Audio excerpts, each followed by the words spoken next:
Today we are going to discuss about conjunction कि what is conjunction, conjunction होता क्या है, राइट।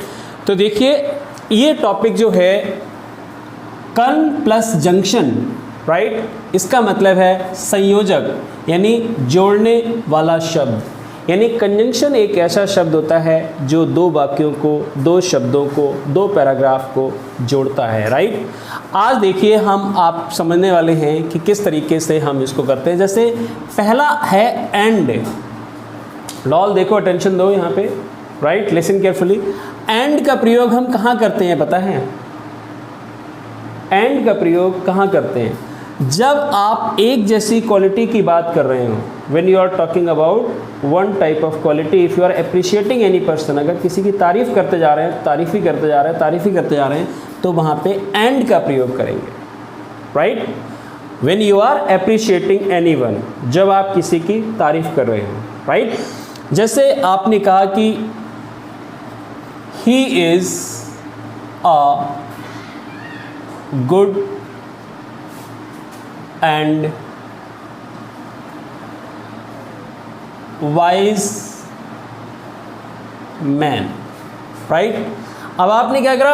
अच्छा भी है वो और बुद्धिमान भी है, राइट। तो एक जैसी क्वालिटी हो गई।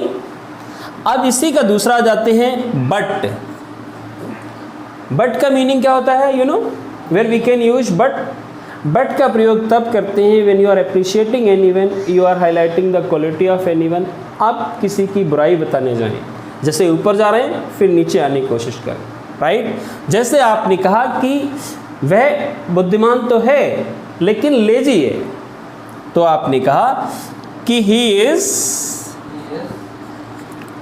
A wise man, he is a wise man but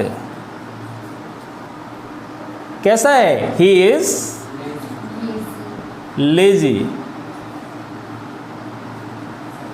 right. तो हमने क्या करा? पहले तो हमने कह दिया बुद्धिमान है और फिर हमने उसका उल्टा बता दिया लेजी, राइट। समझ में आ गया? अगला वर्ड है एज वेल एज। जानते हो एज वेल एज का मतलब क्या होता है? और भी। पहले तो इसकी खासियत होती है कि इसमें दो सब्जेक्ट होते हैं, राइट। और जो पहले वाला सब्जेक्ट होता है, जो वर्ब आती है, वो उसके अनुसार आती है। जैसे आपने कहा ही एज वेल एज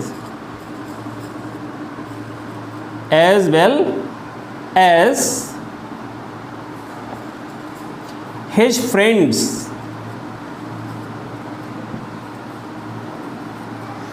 अब he as well as his friends, अब हम यहाँ पे आर लगाएंगे या इज लगाएंगे? तो इसके अनुसार जो है वो हमेशा वर्ब आती है। अगर एज वेल एज दिया हुआ है तो इसके अनुसार नहीं आएगी, तो प्लूरल है, तो यहाँ पे हम लिखेंगे is. He as well as his friends is in the office, right. Clear समझ में आ गया? अगला वर्ड है अदरवाइज। जानते हो वर्ड से मीनिंग अदरवाइज? अदरवाइज का मतलब होता है अन्यथा, राइट। इसका मतलब ये भी है, जैसे आपने कहा कि इसमें एक ऑप्शन दिया होता है कि अगर आप जल्दी करेंगे, राइट, जल्दी नहीं करेंगे तो आपकी ट्रेन छूट जाएगी। जल्दी करो अन्यथा ट्रेन छूट जाएगी, राइट। तो क्या लिखेंगे? Make haste, make haste. Otherwise क्या होगा? Otherwise you will miss the train, otherwise you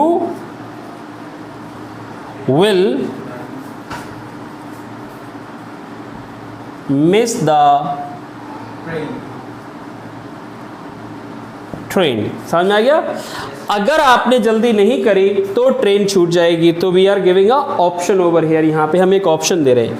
अगला है बिकॉज। बिकॉज का मतलब होता है क्योंकि, यानी जैसे आपने कहा कि आप क्यों नहीं आ रहे हो, जैसे आपने कहा, मैंने पूछा व्हाई डिडंट कम यस्टरडे, कल क्यों नहीं आए, तो आपने कहा I did not come because I was not feeling well, right. I did not come yesterday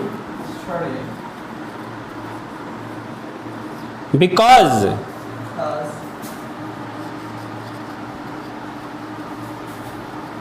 I was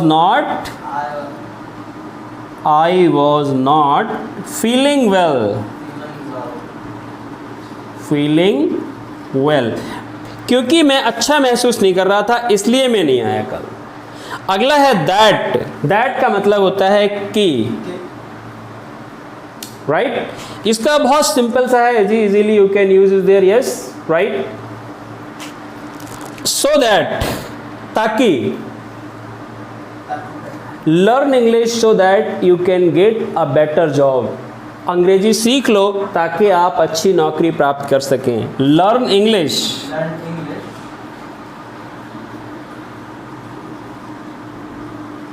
so that you can get a good job. So that you can get a good job। अच्छा महसूस कर लें अपने आप को, right. अगला है, इसको हम आइदर ही पढ़ सकते हो और इधर भी पढ़ते हैं, इधर और, राइट। इसका मीनिंग होता है या तो या। जैसे मैंने कहा कि इधर यू और your brother has stolen my pen. इधर you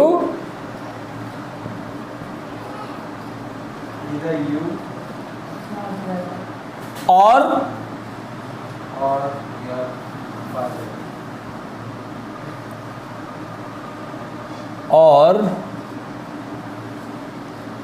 your brother, sorry, your brother has stolen my pen. Understand. इसका मतलब है नाइदर नॉर, और इसको भी पढ़ते हैं निदर और नॉर, राइट। इसका मतलब है नहीं तो नहीं। Neither you nor your brother has done this work. Neither you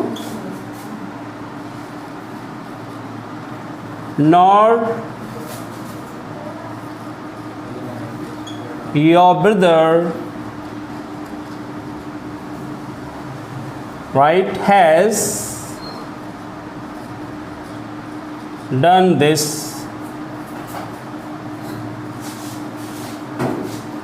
work। Clear. अगला वर्ड है सो का मतलब भी इसलिए होता है और देयरफॉर का मतलब भी इसलिए होता है, राइट, और अर्गो का मतलब भी इसलिए होता है। इन तीनों का मीनिंग होता है इसलिए। Also you are telling the reason over here, यहाँ भी आप कारण बताते हैं कि, right, he could not speak English, या आप बोलेंगे he was not feeling well so he did not come in the class, right. He was not feeling well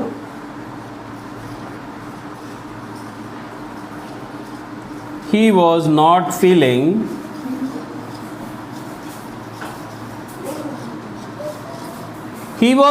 feeling well, वह अच्छा महसूस नहीं कर रहा था। so he did not come in the class, so he did not come in the class yesterday, इसलिए वो class में कल नहीं आया, राइट। yesterday लिखने की जरूरत नहीं है, he did not come in the class, right. हमारी so की जगह therefore भी लगा सकते हैं। हाँ, यहाँ पे you can write therefore and ergo, ये भी लिख सकते हो। अगला वर्ड है no sooner than। अब एक तो ये चीज़ याद रखो कि no sooner जो है, ये sooner आपका क्या है, कंपैरेटिव डिग्री है, राइट। और कंपैरेटिव डिग्री में हमेशा देन का प्रयोग होता है, राइट। सेंटेंस को ऐसे लिख दीजिए जैसे कि no sooner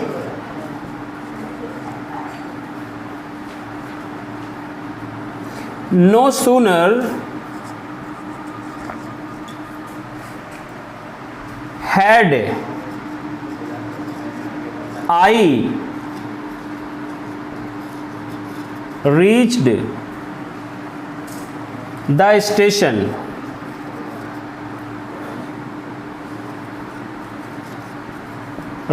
the station, no sooner had I reach the station, मैं स्टेशन पहुंच, जैसे ही स्टेशन पहुंच पाया था, यानी पहुंच भी नहीं पाया था, कॉमा की जगह क्या आ जाएगा, then, THAN, then the train, बोलिए द ट्रेन, जाने क्या बोलेंगे, द ट्रेन हैड गॉन, या the train went out,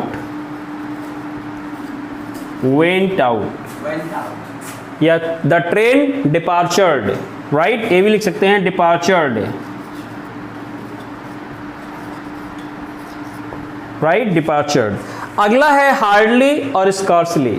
hardly और स्कार्सली के बाद हमेशा आप किस चीज का प्रयोग करेंगे, व्हेन का प्रयोग करेंगे, देन का प्रयोग कभी नहीं आएगा, right. All the time you can use hardly. तो समझ में आ गया ये वाला पार्ट। और देखो कंजंक्शन जो है वो क्या होता है कि a conjunction is a word which joins two words, two sentences and two phrases, right, and two clauses. When we are going to use two words, two sentences, two phrases, two paragraphs, right, then we use the conjunction. और conjunction से एक ये भी होता है कि if you are going to use conjunctions in your speech, you can make a long speech. आप बहुत लंबी speech बना सकते हैं, because just you are saying whatever you are speaking, जो भी आप कह रहे हैं, if you can add the conjunction, conjunction क्या होते हैं, आपको लंबी दूरी तय करने में मदद करते हैं। Okay, next come to the next one, lest. Lest का मतलब जानते हो क्या होता है, लेस्ट का मतलब होता है कहीं ऐसा ना हो। इसकी खासियत क्या है पता है आपको, कि लेस्ट के बाद हमेशा शुड मॉडल का प्रयोग करते हैं, राइट, किसी और मॉडल का प्रयोग नहीं होगा। जैसे आपने कहा walk carefully, walk carefully, लेस्ट you क्या होगा, should fall, you should fall. क्या मतलब हुआ, वॉक केयरफुली, संभल कर चलो, कहीं ऐसा ना हो कि यू मे फॉल या माइट फॉल, ये गलत होगा, शुड फॉल आएगा। ये याद रखना है कि लेस्ट के साथ हमेशा शुड मॉडल का प्रयोग करते हैं। ये कंपटीशन में कॉमन एरर्स में भी बहुत आता है, बच्चों के एग्जाम में भी बहुत आता है, राइट। जहाँ भी भरने को दिया होगा तो आपको यही लगाएंगे, अगर ये दिया है तो शुड ओनली। गॉट इट, समझ आ गया। अगला है हेंस। हेंस का मतलब होता है अतः या इसलिए। जैसे आपने कहा कि ही हैड नो मनी, इसलिए वो हेल्प नहीं कर पाया दूसरे की। He had, he has no money, hence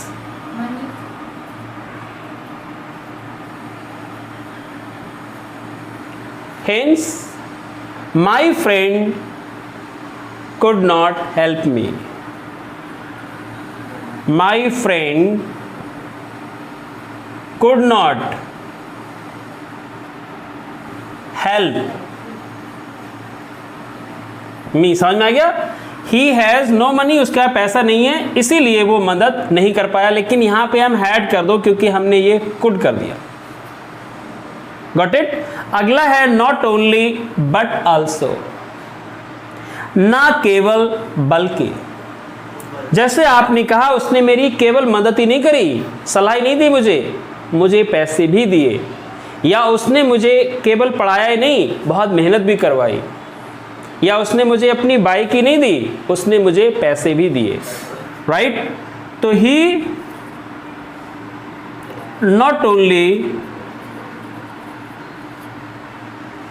not only gave his scooty but also,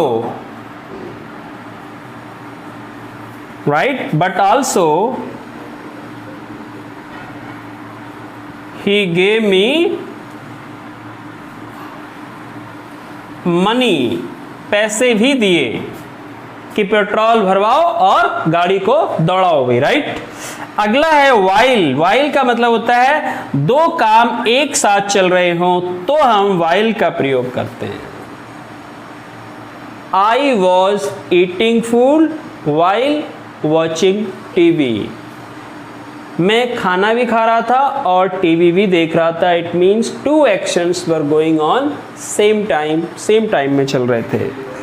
I was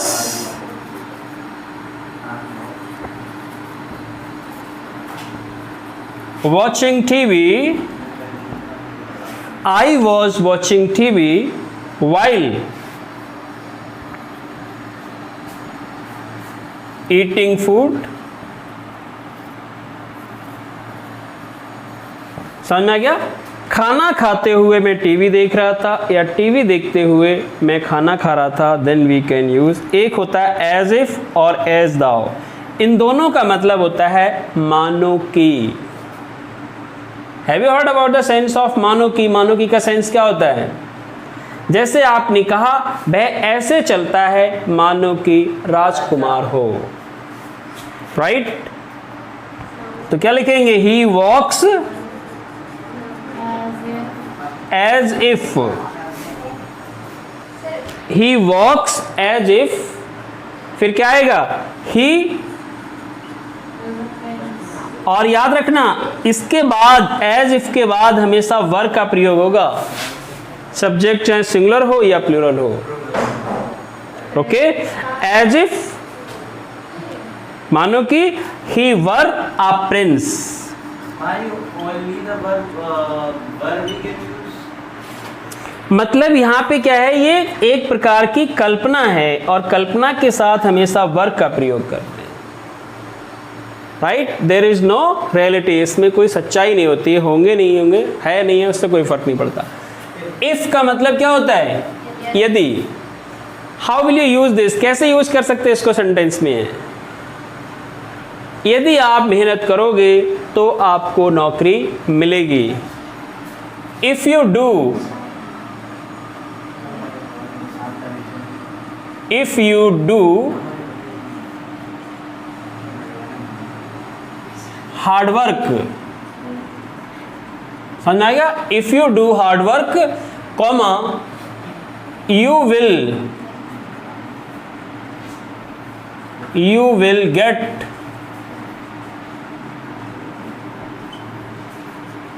will get success। आप सक्सेस प्राप्त कर लेंगे यदि आप मेहनत करेंगे तो, राइट। अनलेस का मतलब है जब तक कि नहीं। इसमें एक खासियत और है, अनलेस के बाद कभी भी नॉट का प्रयोग नहीं होगा। जैसे आपने कहा unless you do the hard work, unless you do the practice of speaking English, unless you do the practice, sorry, practice, practice of speaking English, unless you do the practice of speaking English, जब तक अंग्रेजी बोलने की practice नहीं करेंगे, comma, you can not, right, इसमें not नहीं आएगा, आगे वाले सेंटेंस में नॉट आ जाएगा। You can not speak English better, आप अच्छी अंग्रेजी नहीं बोल सकते। ये वेयर का प्रयोग पता है कहाँ करते हैं? देखो यहाँ पे वेयर जो है उसका मतलब है जहाँ, और जहाँ का मतलब होता है ये स्थान के लिए आता है, प्लेस के लिए आता है। यस, जैसे आपने कहा कि tell me where you are, tell me where you are, तो वेयर यहाँ पे क्या है? कंजंक्शन का काम कर रहा है, right. Tell me where you are, sorry इसमें क्वेश्चन मार्क में लगेगा, यहां पे ये कंजंक्शन की तरह काम कर रहा है, इसको भी जोड़ रहा है और इसको भी जोड़ रहा है, वेयर यू आर। अब ये है वेरेवर, जहां कहीं भी, जैसे आपने कहा दुनिया में कहीं भी चले जाओ, wherever you can go in the world, without hard work you can not get anything, बिना मेहनत के कुछ भी प्राप्त नहीं कर सकते, right. Wherever you can go in the world,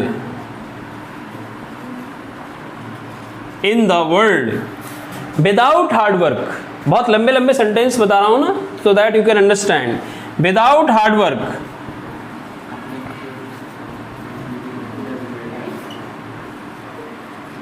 you cannot get anything, आप कुछ भी प्राप्त नहीं कर सकते हैं। वेयर एज का मतलब होता है जबकि, जैसे आपने कहा मैं तो अच्छा हूं, जबकि मेरा दोस्त बहुत ही नालायक है, राइट। आपने कहा I am good, I am good, whereas my friend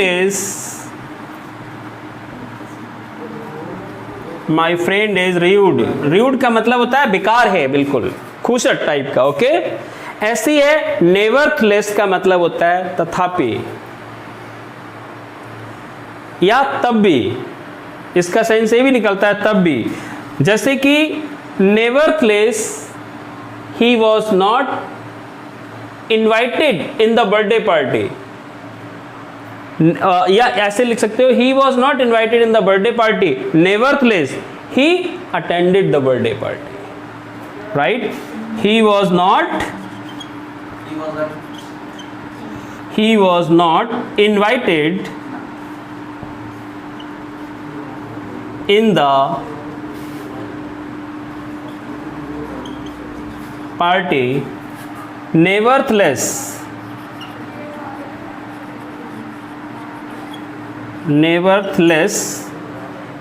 right, nevertheless फिर भी he attended the party,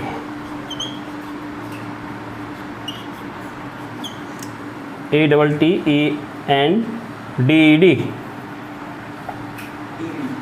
attended the party, right? Understand these things, right? ये सेंटेंस बहुत ही मतलब यूजफुल हैं in your English, right. Even you are giving the competitions और you are speaking, whatever you are doing, you can do your best if you can use this. Thank you very much for this.